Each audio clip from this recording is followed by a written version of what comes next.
오늘 오전에 전해드릴 말씀은 치유의 말씀에 관한 주제로 전하겠습니다. 여기 핸드폰, 자동차, 가전제품이 고장이 나면 어디로 가죠? 수리점으로 가죠.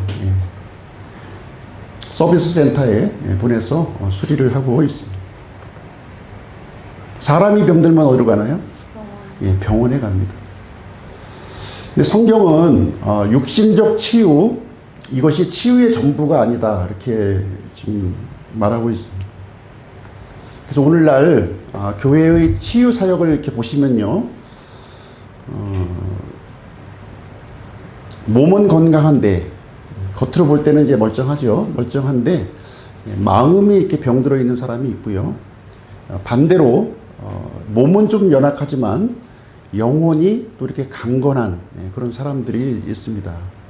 그래서 진정한 치유, 성경에서 말하는 진정한 치유는 무엇인가 하는 것을 오늘 이제 살펴보는 그런 시간을 갖도록 하겠습니다.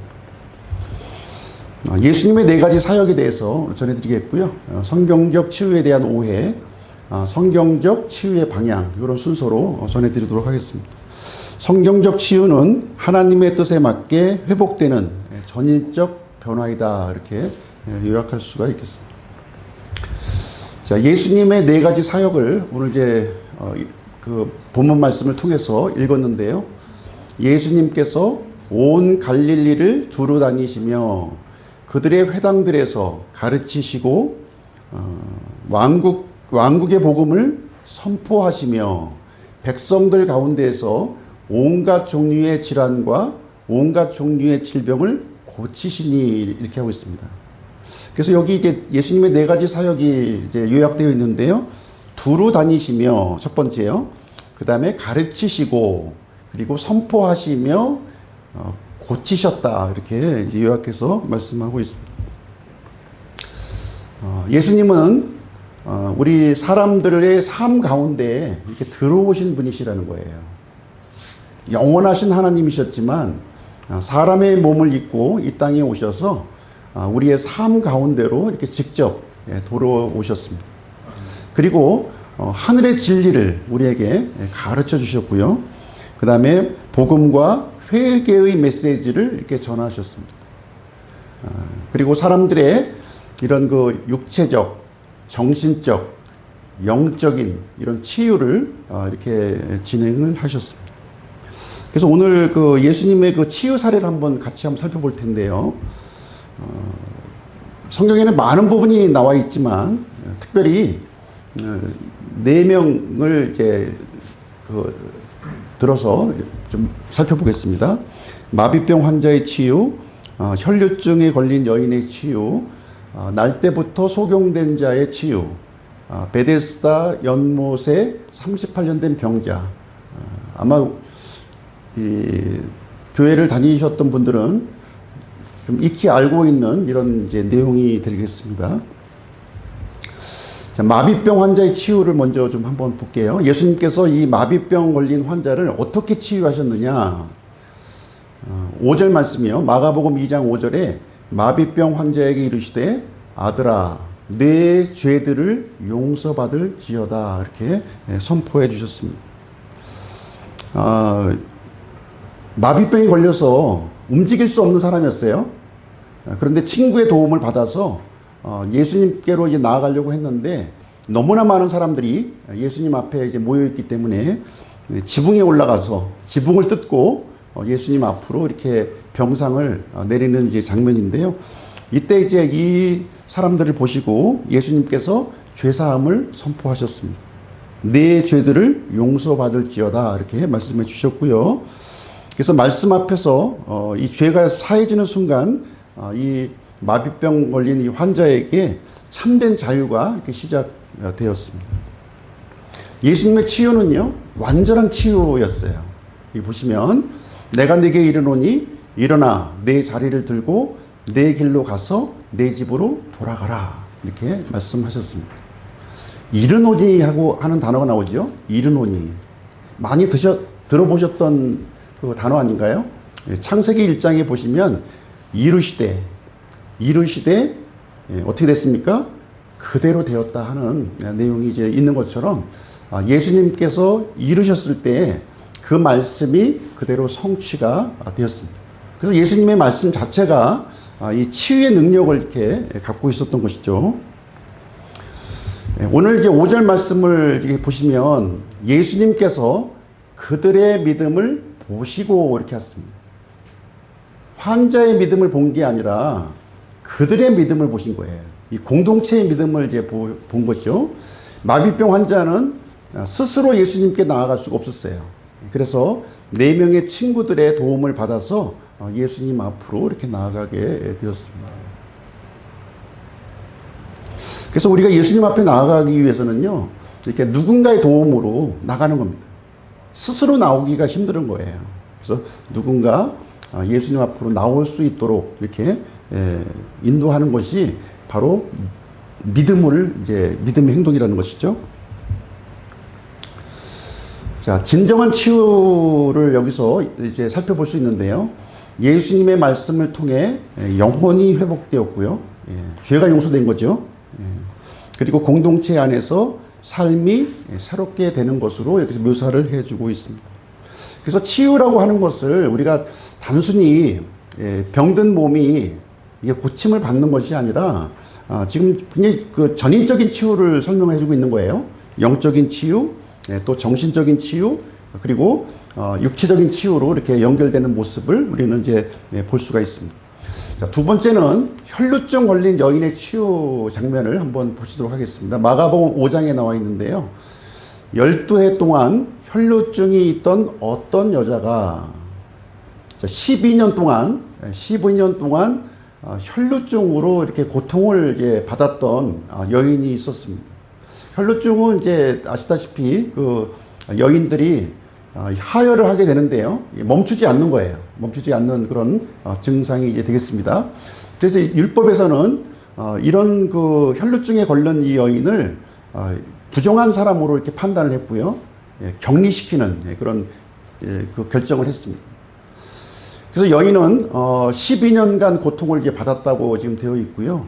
아마 그 정신적, 육체적 고통이 얼마나 심했겠습니까? 전 재산을 허비했지만 상태는 더 이렇게 심해지게 되었습니다. 또 부정한 자로 이렇게 간주가 되었어요. 성전 출입이 금지되었고요. 예배를 드리고 싶지만 나올 수가 없었던 거예요.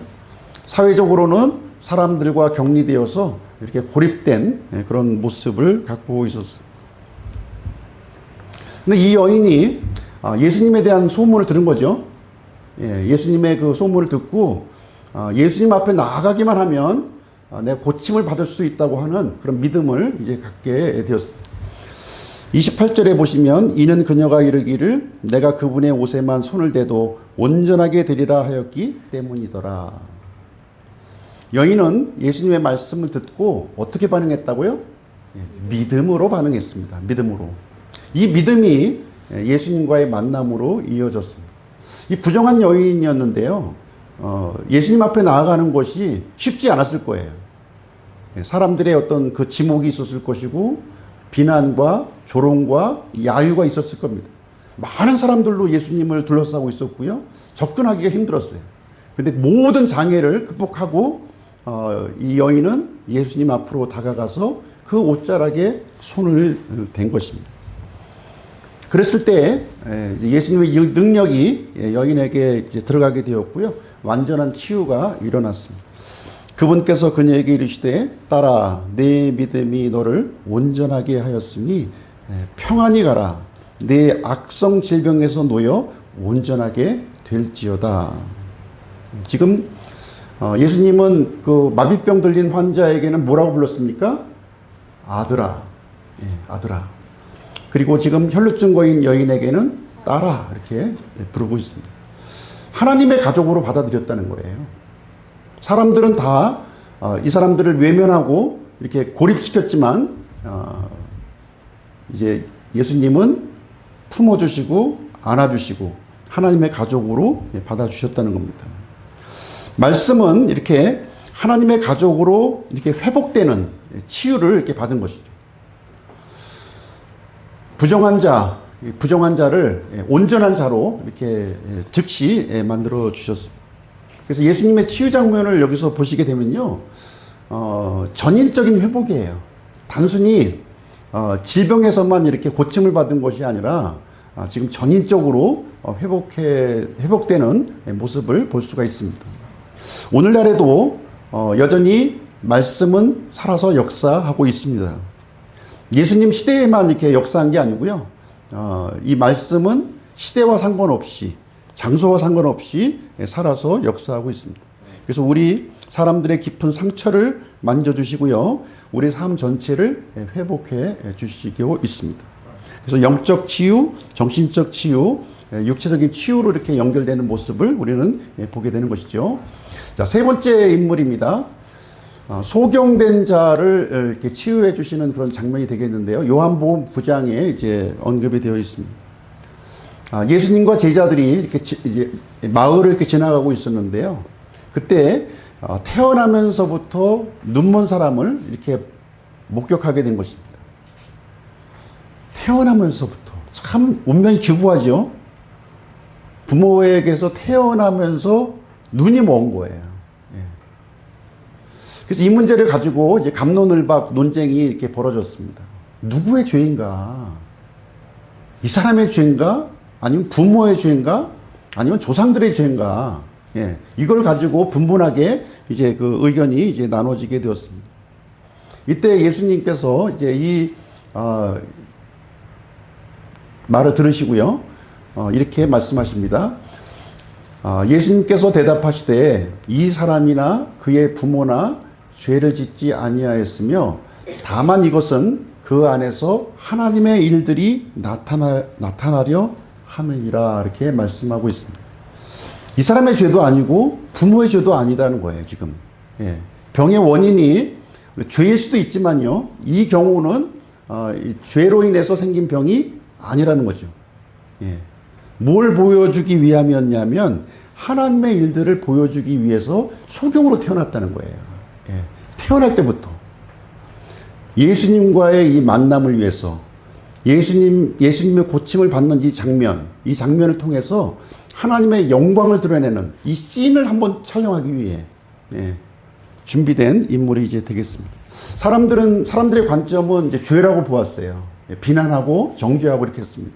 그러나 예수님의 관점은 이 일은 하나님의 영광을 위해서 지금 준비되었다는 것을 말씀해주고 있는 것이죠.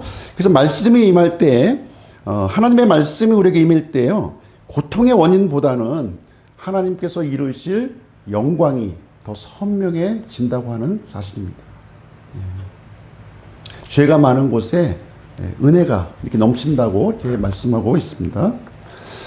근데 이 치유의 과정을 한번 볼게요. 지금 이제 앞서 얘기한 두 명은 즉시 고침을 받았죠. 즉시 고침을 받았는데, 지금 이제 태어날 때부터 눈먼 이 사람은 이렇게 좀 치유의 과정을 우리에게 설명해 주고 있어요. 치유의 과정을. 그분께서 땅바닥에 침을 뱉고 침으로 진흙을 이겨 그 눈먼 사람의 눈에 진흙을 바르시며 그에게 이르시되 가서 실로암 못에서 씻으라, 이렇게 지금 예수님이 이렇게 지시하고 있습니다. 즉시 치유된 게 아니고요, 점진적으로 지금 치유되는 모습을 여기서 알려주고 있습니다. 예수님이 즉시 치유할 수 없어서일까요? 그건 아니죠. 이 점진적인 치유의 과정을 통해서 알려주시고자 하는 것이 있었던 거예요. 분명히 알아야 될 일들을 알려주기 위해서 점진적인 치유를 보여주신 것입니다. 그래서 치유의 말씀은 이렇게 순종을 통해서 이렇게 역사되는 모습을 우리는 또 발견할 수 있는 거죠, 이 경우에. 그래서 이제 태어날 때부터 눈먼 사람이 이제 눈을 떴는데요. 눈을 뜨니까 아주 소문이 아주 막 나지 않았겠습니까? 그래서 이 문제를 가지고 바리새인들과 논쟁이 일어난 거예요. 바리새인들과. 예수님이 누구신가 하는 거예요. 당신을 눈뜨게 한 그분이 누구냐. 그걸 가지고서 지금 이제 갑론을박 또 이렇게 논쟁이 막 일어났습니다. 예수님이 이 그 눈을 뜨게 한 요 날이 공교롭게 안식일이었어요. 안식일. 그러다 보니까 바리새인들은 예수님은 하나님에게서 이렇게 온 사람이 아니요, 그 사람은 죄인인 것이 분명하다, 이렇게 얘기한 거예요. 근데 이 눈뜬 사람은 뭐라고 얘기하냐면, 아니 죄인이 어떻게 그 사람의 눈을 이렇게 뜨게 할 수 있냐. 예. 하나님에게서 오신 분이 분명하다, 이렇게 얘기하면서 오히려 이 소경이 바리새인들을 이렇게 가르치는 장면이 나와요. 예. 오히려 거꾸로 된 거죠. 예. 예수님께서 이렇게 이 치유는 완전한 치유를 또 보여주고 있습니다. 예. 예수님의 말씀에 순종했을 때 완전한 치유가 일어났어요. 예수님께서 그 사람에게 이르시되 내가 그를 보았으며 또 너와 말하고 있는 자가 그니라 하시니 그 사람이 이르되 주여 내가 믿나이다 하고 그분께 경배하니라. 이 치유의 말씀은 육신의 눈뿐만 아니라요, 영의 눈을 여는 말씀이었다고 하는 사실이죠. 영은 우리가 즉각적으로 고침을 받습니다. 영은. 그런데 육체는 좀 더딜 수가 있다는 거예요. 우리가 생각하는 것보다 더딜 수가 있다. 예. 하나님께서 요구하시는 것이 있다는 거죠. 요구하시는 것. 예.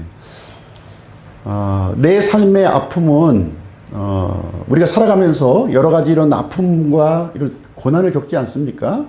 이런 것들은 하나님의 영광을 드러내는 목적 있는 과정일 수 있다는 거예요. 그 아픔을 통해서, 나의 고난을 통해서 하나님의 영광을 드러내는 그런 계기가 될 수 있다는 것을 여기서 말해주고 있습니다. 자, 네 번째 인물인데요. 베데스다 연못의 병자입니다. 베데스다. 베데스다는 긍휼의 집이라고 하는 뜻이 이제 되겠습니다. 이 베데스다 연못은 이제 성전 안에 있는 거예요. 예루살렘 성전 안에 이게 있습니다. 거기에 38년 동안 병약함을 지닌 어떤 사람이 있더라, 이렇게 얘기하고 있습니다. 이 베데스다 연못은 가끔 가다가 천사들이 이렇게 내려와서요, 물을 휘저을 때가 있는 거예요. 그때 들어가면 이제 고침을 받는 거죠. 그래서 천사들이 물을 이렇게 움직이는 것을 지켜봤다가 들어가려고 하는 수많은 사람들이 지금 이제 대기하고 있는 거예요. 예, 대기하고 있는 모습이 되겠습니다. 이 38년 동안 지금 이제 이 병약함을 지니고 있는 사람도 어떻게 하면 그 순간에 이제 이 연못에 들어갈까 하는 그런 기회를 노리고 있었던 사람이었습니다. 근데 이 병자는요, 좀 약간 이 상황이 다른 사람하고는 좀 특별한 상황이었던 것 같아요. 이 병자의 문제점은 무력함이었다는 거예요. 무력함. 병약함이 너무 깊었다고 하는 사실이죠. 예. 그래서 38년이라는 표현이 나오는데요. 38년은 이스라엘 백성들이 광야에서 이렇게 방황했던 기간이 38년입니다. 성막을 짓기까지 2년이 소요되었고요. 성막을 짓고 난 다음에 이 38년을 이렇게 방황한 거예요. 이스라엘 백성들은 이 하나님을 목격했습니다. 광야에서 불기둥과 구름기둥으로 이렇게 인도하시는 하나님의 모습을 보았음에도 불구하고 이렇게 방황하는 그런 시간을 가졌다는 거예요. 이 병자도 마찬가지예요. 38년 동안 하나님이 있어요. 하나님의 눈앞에 있는데도 불구하고 이렇게 방황하는 모습을 가지고 있었다는 것을 여기서 말해주고 있습니다. 예수님께서 그가 누운 것을 보실 때 그가 그런 상태로 이미 오랫동안 있었음을 아시고 그에게 이르시되 내가 온전하게 되기를 원하느냐, 내가 병고침 받기를 원하느냐 하고 물으시는 장면이에요. 지금 지금 뭐가 문제입니까? 이 사람은요, 완전 타성에 젖어가지고 지금 빠져나오지 못하고 있는 거예요. 의욕 자체가 완전히 무너져 있는 그런 모습을 하고 있습니다. 고침받고자 하는 그런 열망, 구원받고자 하는 열망이 없는 거예요. 이게 누군가 나를 이렇게 끌고 가기를 원하는 그런 것을 바라고 있지만 자기 스스로 어떤 의지를 발동하지 못하고 있는 거예요. 그래서 예수님께서 그것을 지금 이제 지적하고 있는 거죠. 네 의지를 이제 발동하라는 거예요. 구원받기 위해서, 병고침을 받기 위해서는 네 의지가 지금 죽어 있다고 하는 것을 지적하고 있는 겁니다. 일어서야 되는 거예요. 할 수 있는 일을 해야 되는데 할 수 있는 일조차도 하지 않고 있는 거예요. 누군가 나를 어떻게 해주겠지. 누군가 안 해준다는 거예요. 안 해주는 그런 상황에 처해져 있었습니다. 그랬을 때 예수님이 이 38년 된 병자를 고쳐주십니다. 예수님께서 그에게 이르시되 일어나 내 자리를 들고 걸어가라, 이렇게 말씀을 하십니다. 예수님의 말씀 한마디로 회복이 일어났어요. 치유의 속도는 즉시였고요. 육체의 이 병고침이 즉각 여기서 일어나게 되었습니다. 그리고 이제 한참 뒤에 예수님이 다시 찾아오십니다. 그 고침을 받은 이 사람이 다시 찾아오는데요. 이런 말씀을 여기서 해주게 돼요. 그 뒤에 예수님께서 성전 안에서 그를 만나 그에게 이르시되 보라, 내가 온전하게 되었으니 더 심한 것이 내게 생기지 않도록 다시는 죄를 짓지 말라, 이렇게 얘기하고 있습니다. 예수님은 병을 고쳐주셨어요. 근데 뭘 요구하고 있습니까? 이 사람에게 죄를 짓지 말라는 거예요. 이 사람의 이 병약함이 어디에서 왔나요? 죄에서 온 거예요. 예수님이 이 병약함을 해결해 주셨어요. 그렇다면 어떤 모습으로 살아가야 됩니까? 죄를 짓지 말아야 되는 거예요. 근데 우리 지금 이 모습을 통해서 발견할 수 있는 건 뭐냐면, 우리가 다 병고침 받기를 원하죠. 내가 잘못한 거는 그냥 이렇게 내버려 두고 내 육신의 질병이 고침을 받기를 원하는 거예요. 근데 고침을 받아서 건강해서 뭘 하려고 합니까? 예수님이 이 병을 고쳐주시는 목적이 있다는 거예요. 이 목적을 이해하지 못하면 사람이 절박해요. 아프면. 아프면 너무 절박하지 않습니까? 저도 아파 보니까 너무 절박하더라고요. 제발 이 고통에서 벗어나갔으면 하는 이 간절함이 있습니다. 근데 고통에 벗어나서 뭐 하려고 하는데요? 또 죄질라고요? 또 다시 일상으로 돌아가서 자기 뜻대로 살려고요? 예수님의 병고침은 목적이 있는 병고침입니다. 이제 하나님의 뜻 안으로 들어오라는 거죠. 하나님의 계획 속으로 들어오기 위해서 고쳐주는 것이지, 똑같이 죄 지으면서 세상 사람과 똑같이 살기 위해서 병고침 받는 것은 의미가 없다. 하나님과 함께 하지 않는 이 병고침은요, 고기 덩어리가 그냥 살아나는 거예요. 아무 의미가 없는 겁니다. 그 치유는요, 얼마 가지 않아요.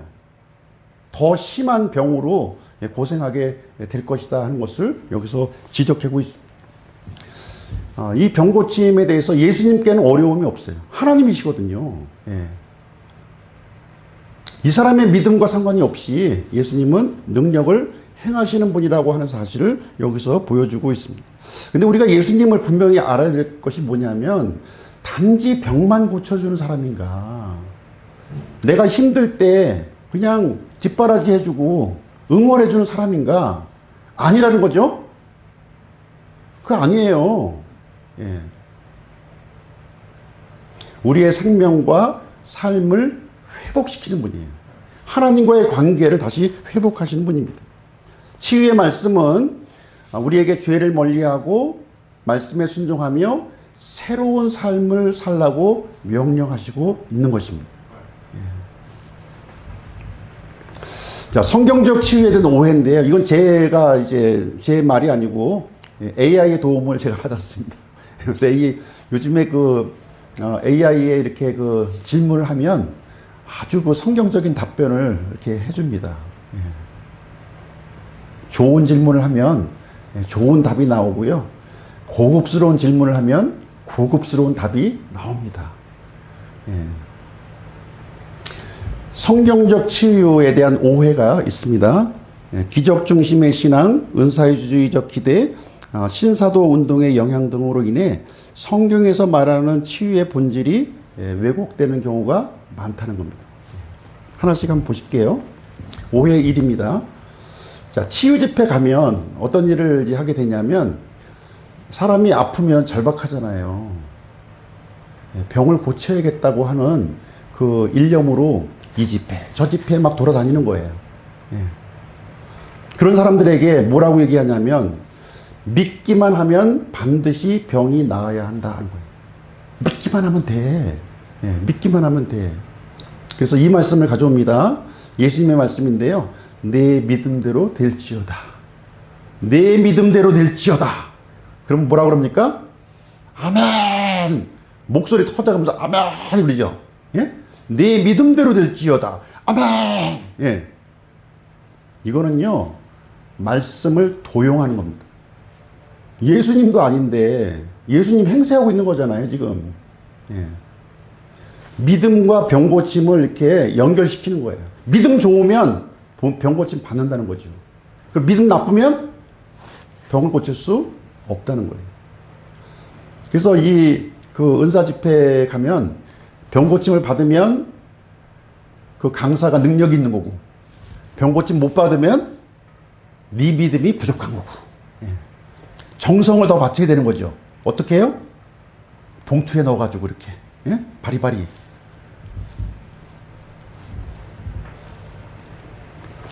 자, 그분께서 내게 이르시되 내 은혜가 내게 족하도다. 나의 강한 능력은 약한 데서 완전하게 되느니라. 사도 바울은 많은 사람들을 고쳤습니다. 그렇죠? 많은 사람들을 손을 대자마자 막 병 고침이 막 일어났어요. 근데 정작 자기는 병을 못 고친 거예요. 이 육체의 가시, 사탄의 가시를 위해서 하나님 앞에 3번씩이나 기도했는데도 응답이 되지 않는 거예요. 응답이. 그래서 여기 이제 치유는 무조건 믿음 좋으면 이렇게 병 고침을 받는 것이 아니라, 진정한 치유라고 하는 것은 이런 치유와 상관없이 하나님의 주권을 신뢰하는 것이라는 것을 성경에서 우리에게 말해주고 있습니다. 성경은요, 사도시대에도 이게 병 고침을 받지 못한 사람들이 많이 있었어요. 디모데의 위장병 고치지 못했죠.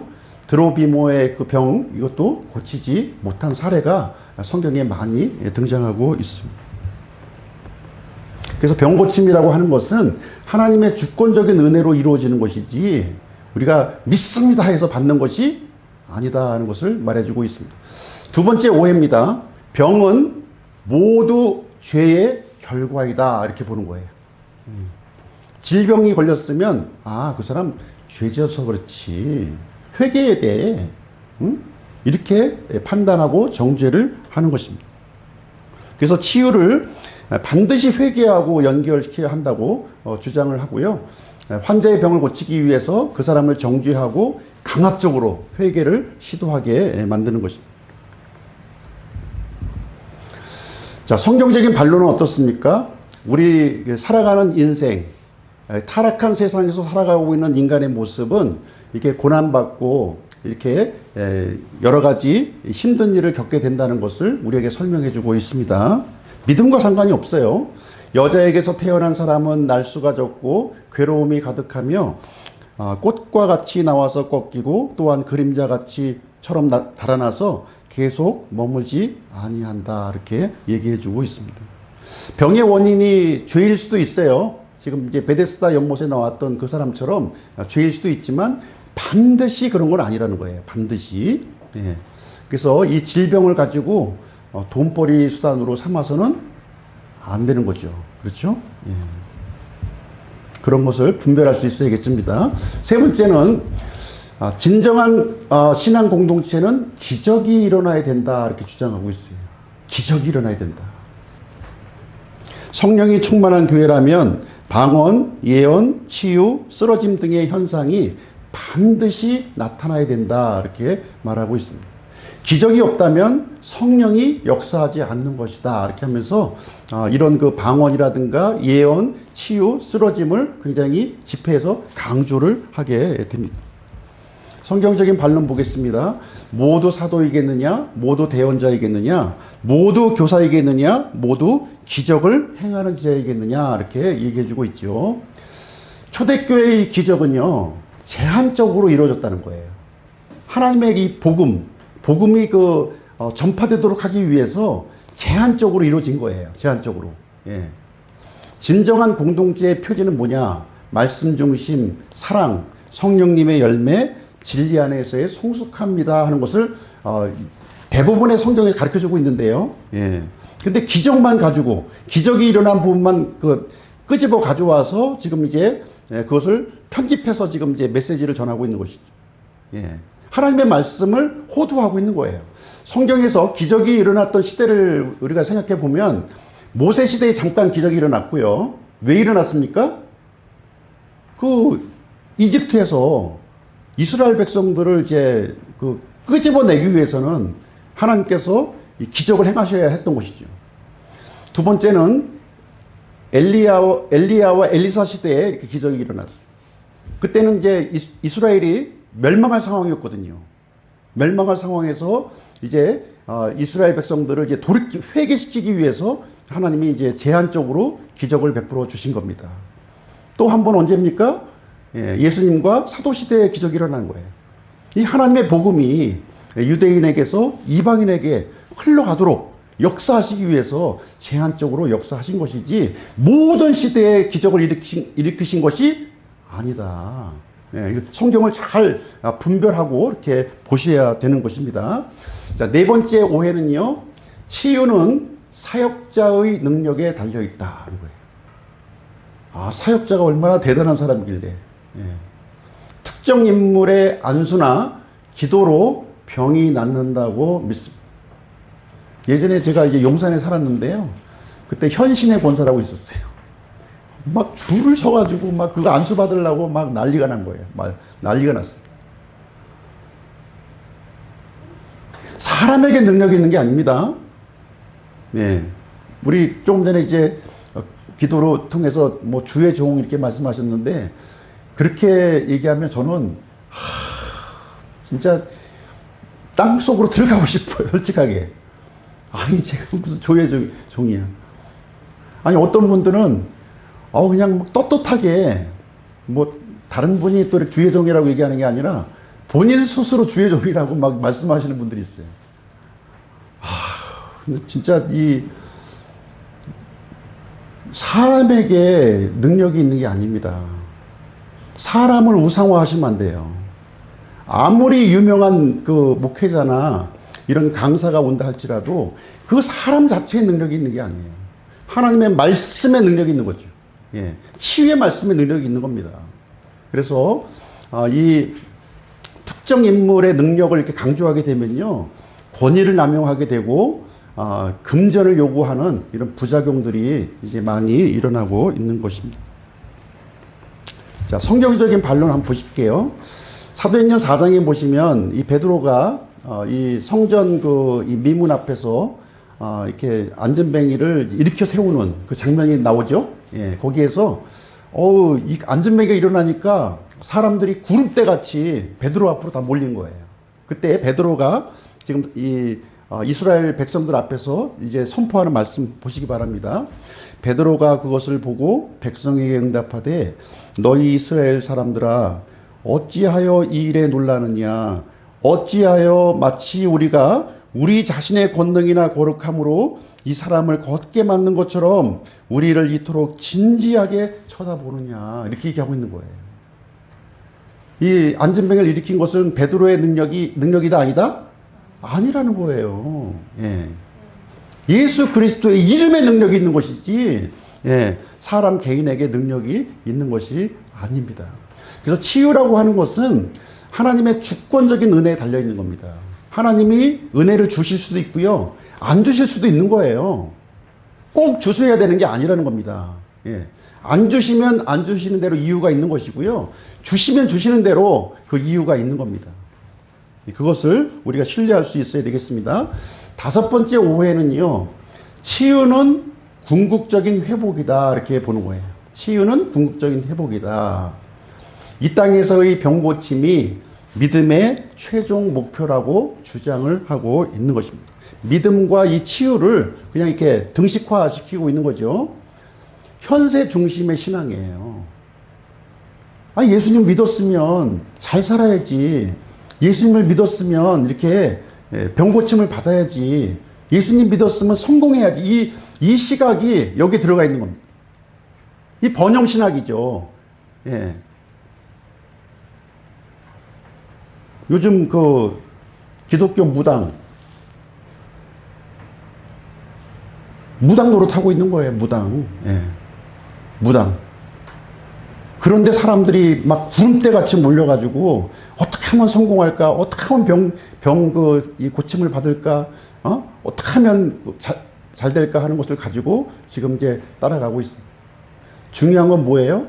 내 몸이 낫고 안 낫고가 중요한 게 아니라 하나님의 뜻이 중요한 거예요. 근데 이 병 고침을 추구하는 사람들의 그 내부 심리가 뭔지 아세요? 하나님의 뜻이 중요한 게 아니라 내가 병 고침 받는 게 중요한 거야. 이 생각이 콱 그 마음속을 장악하고 있는 겁니다. 성경과 정반대 생각이죠. 마귀가 집어넣은 생각이에요. 예. 성경적인 치유는 절대로 그렇게 얘기하고 있지 않습니다.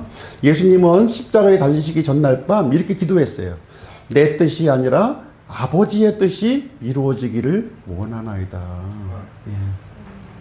치유의 최종 목표는 하나님과의 관계 회복이에요.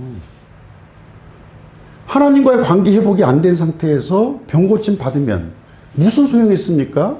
엉뚱한 데 쓸 거 아니에요. 엉뚱한 데. 관계 회복이 중요한 겁니다. 되든 안 되든 관계 회복이 더 중요한 것이고요. 그것이 진정한 성경적인 치유다 하는 것을 말해주고 있습니다. 그럼 우리 몸은 어떻게 됩니까? 우리 몸은 궁극적으로 예수님이 다시 오실 때, 우리가 부활할 때 몸의 구속이 완전하게 이루어지는 거예요. 이 땅에 사는 동안에는 지금 이제 우리의 영은 생명의 성령의 법에 이렇게 주관을 받지만 우리의 혼과 몸은요 여전히 죄와 사망의 법에 지금 놓여 있는 거예요. 이 사실을 알고 있어야 됩니다. 계속해서 우리 육신을 입고 있는 동안은 이렇게 질병과 이런 노화를 겪으면서 살아갈 수밖에 없는 겁니다. 그럼에도 불구하고 진정한 치유라고 하는 것은 하나님과의 관계, 그 질병을 통해서 하나님과의 관계가 회복되는 것, 그것이 진정한 치유라고 말씀하고 있는 것입니다. 그래서 치유의 이 방향을 보시면요, 병보다도, 병이 낫느냐 안 낫느냐 보다도 죄와 단절되는 것이 더 우선순위가 있다는 겁니다. 예, 그렇죠? 그래서 말씀에 순종하는 것으로 시작이 되는 것이고요. 그리고 이 치유는 공동체 안에서 이루어지는 거예요. 공동체 안에서 이루어지는 겁니다.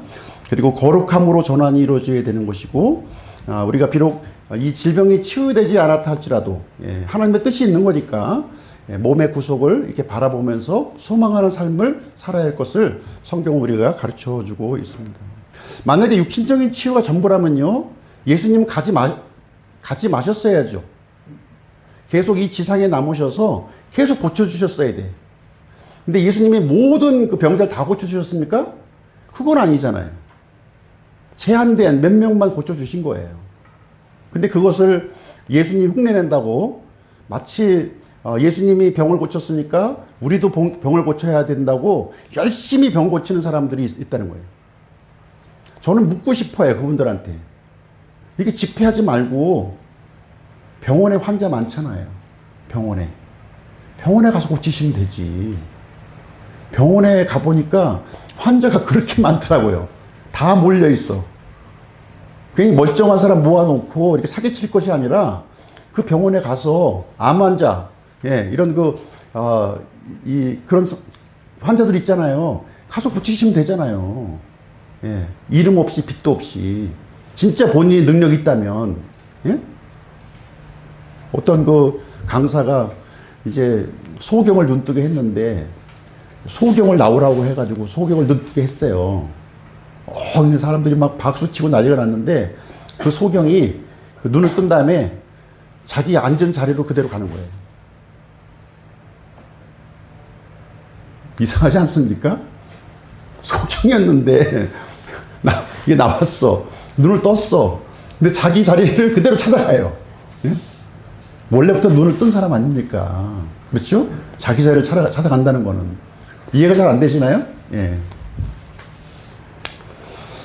자, 우리가, 참 우리의 인생이, 고난이죠, 사실. 고난입니다. 근데 너무 이렇게 병고침에 집착하고 있는 것이 아닌가. 진짜 이 병고침을 통해서 내가 하나님께 영광 돌리고 나의 삶을 하나님 앞에 헌신하고자 하는 마음이 있다면 하나님이 고쳐주실 겁니다. 어떻게든 고쳐서 쓰실 거예요. 진짜 중요한 거는 하나님의 뜻과 말씀 안에서 회복되는 것이 더 중요한 겁니다. 그렇죠? 그리고 또 더 중요한 것은 내가 비록 연약함 가운데 있지만 그럼에도 불구하고 하나님과의 관계가 회복된 상태에 놓여 있는 것. 이것이 중요한 거죠. 그래서 하나님과의 관계 회복이 치유의 핵심입니다. 핵심. 병이 낫냐 안 낫냐 하는 것은 이건 부차적인 문제인 거예요. 그렇죠? 그래서 하나님의 이 치유 계획은 전인적 치유입니다. 전인적 치유. 단순히 육체적인 치유로 이렇게 국한해서 적용하는 것은 잘못된 겁니다. 잘못된 거예요. 먼저 영이 치유를 받고요. 그 다음에 혼이 치유를 받고 그 다음에 몸이 치유를 받는 것입니다. 그래서 영은 즉각 이루어져요. 영의 치유는 즉각 이루어집니다. 그렇죠? 죄와 사망의 권세에서 즉각적으로 해방이 이루어집니다. 근데 혼의 치유는요, 이것은 좀 점진적이라는 거예요. 점진적으로 이루어집니다. 그래서 우리 믿는 사람들을 하나님께서 이렇게 즉각 데려가시지 않은 이유가 뭐냐면, 이 혼의 치유 때문에 그래요. 이 혼의 치유가, 이 하늘나라에 갔을 때 잘 이렇게 적응할 수 있는 이 혼적인 상태를 우리가 가져야 되거든요. 그것을 위해서 지금 남겨주신 것입니다. 그리고 이 육체의 치유는요, 궁극적으로 예수님께서 재림하실 때 이루어지게 되는 것입니다. 자, 치유의 실행 방안 한번 보시겠습니다. 말씀을 붙드세요. 말씀 붙드셔야 됩니다. 그 다음에 어떻게 해야 돼요? 붙들고만 있으면 안 되죠. 그 뜻에 순복해야 됩니다. 나를 굴복시키는 거예요. 나를 굴복시키세요. 세 번째는 영혼의 회복을 먼저 구하시기 바랍니다. 육체의 질병보다도 영혼의 회복을 먼저 구원하시기 바랍니다. 그게 하나님의 시선이에요. 하나님의 시선으로 맞추는 거예요. 그게 중요한 겁니다. 하나님의 시선 상관없이 내 시선을 고집하는 것은 하나님의 뜻에 역행하는 것이다. 아직 고쳐지지 않은 고통 속에 있다 할지라도 하나님의 선하심을 믿고 여전히 신뢰하시라는 겁니다. 궁극적으로 하나님은 신실하시기 때문에 우리를 고쳐주시고요. 완전한 치유로 이렇게 이끌어 주시는 분이심을 우리가 믿어야 되는 겁니다. 결론을 보시도록 하겠습니다. 좀 오늘 길었죠? 죄송합니다. 시편 107편 20절 같이 한번 읽어보실게요. 시작. 자신의 말씀을 보내사 그들을 고치시며 그들의 멸망들에서 그들을 구출하셨도다. 이걸 육신적으로만 적용하시면 안 되는 거예요. 육신적으로만 적용하지 마시고 전인적인 치유로 우리가 받아들여야 되는 것입니다. 그래서 육체의 치유가 궁극적인 목표가 아니다. 고난과 질병 속에서도 하나님은 여전히 선하시며 신실하게 우리를 인도하시는 분이라고 하는 사실을 흔들리지 않는 믿음으로 이렇게 굳게 붙들고 믿음의 삶을 살아가시길 축복합니다.